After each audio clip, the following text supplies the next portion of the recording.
One cold winter, a lonely queen sat sewing by her ebony window frame.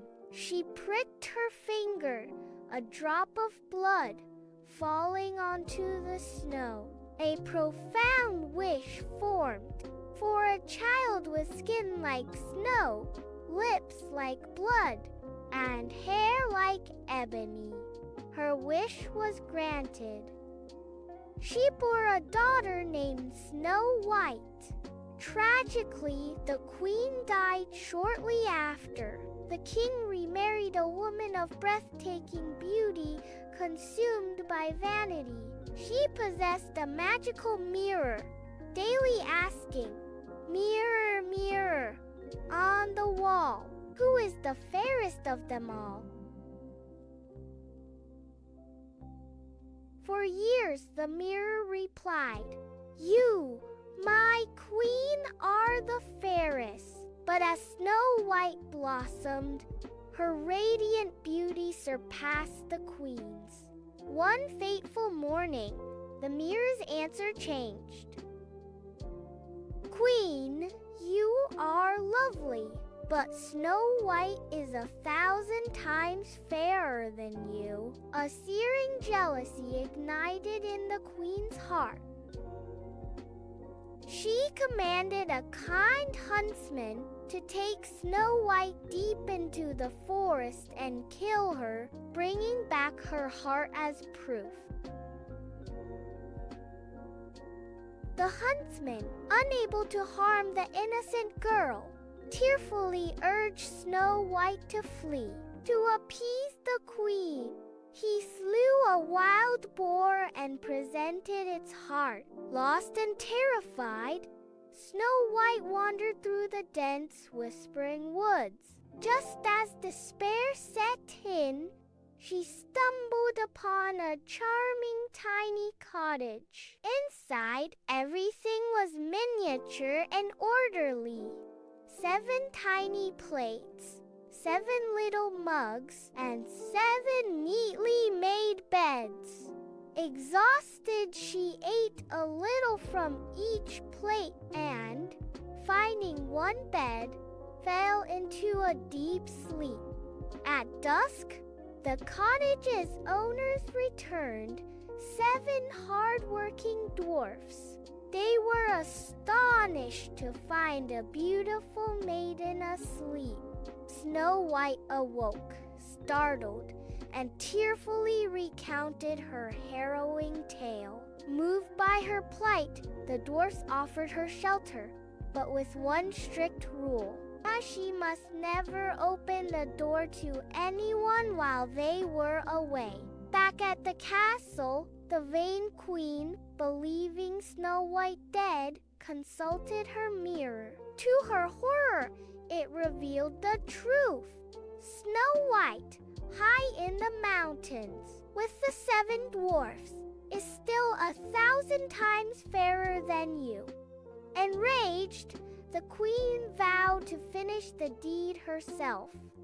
Disguising herself as an old peddler, she journeyed to the cottage. Snow White, forgetting the warning, opened the door. The peddler offered a beautiful, intricately laced bodice. As the queen tightened the laces, Snow White gasped and fainted. The dwarfs returned just in time, cut the suffocating laces, and revived her. Undeterred, the queen tried again, disguised as a different old woman, offering a glittering poisoned comb.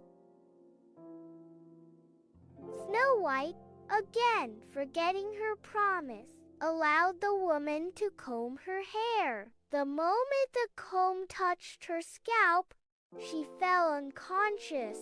Once more, the dwarfs arrived, discovered the comb, pulled it out, and Snow White slowly came back to life. Finally, the queen crafted a magnificent deadly apple. One side was pristine white, the other a tempting, vibrant red. Disguised as a farmer's wife, she approached the cottage. Snow White, wary, refused the apple. To prove it safe, the queen bit into the white side. Convinced, Snow White bit into the luscious red side. Instantly, the poison took hold and she fell, seemingly dead. The dwarfs, finding Snow White lifeless, were inconsolable. They fashioned a magnificent glass coffin adorned with gold and placed her gently inside, carrying it to a peaceful forest hill. There, they kept a constant vigil, for she still looked as if she were merely sleeping. One day, a handsome prince, riding through the forest, he saw the radiant maiden in the glass coffin.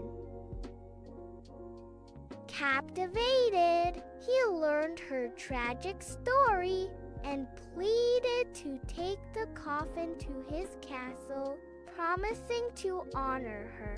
Reluctantly, the dwarfs agreed. As the prince's men carefully lifted the heavy coffin, one stumbled, causing a sudden jolt. The small, poisoned piece of apple dislodged from Snow White's throat. With a gasp, she opened her eyes, alive once more.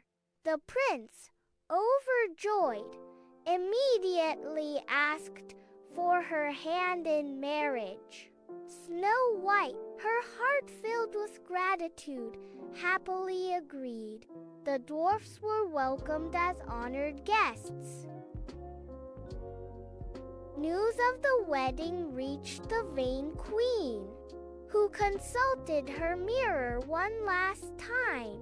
Snow White, it declared, is now queen, and 1,000 times fairer than you. Overcome with rage, the queen attended the wedding in disguise. Upon seeing the radiant bride, she recognized Snow White and, consumed by her own evil, turned and fled, never to be seen again. Snow White and her prince lived a long, happy life, ruling their kingdom with kindness and wisdom. She never forgot the simple cottage habits, and he always remembered how quickly safety could turn to danger. The dwarfs visited often, their path between the forest hill and the grand palace becoming a well-worn trail. And so the tale concludes. Danger faced, deceit unmasked, and a life once lost beautifully returned. And so the tale concludes.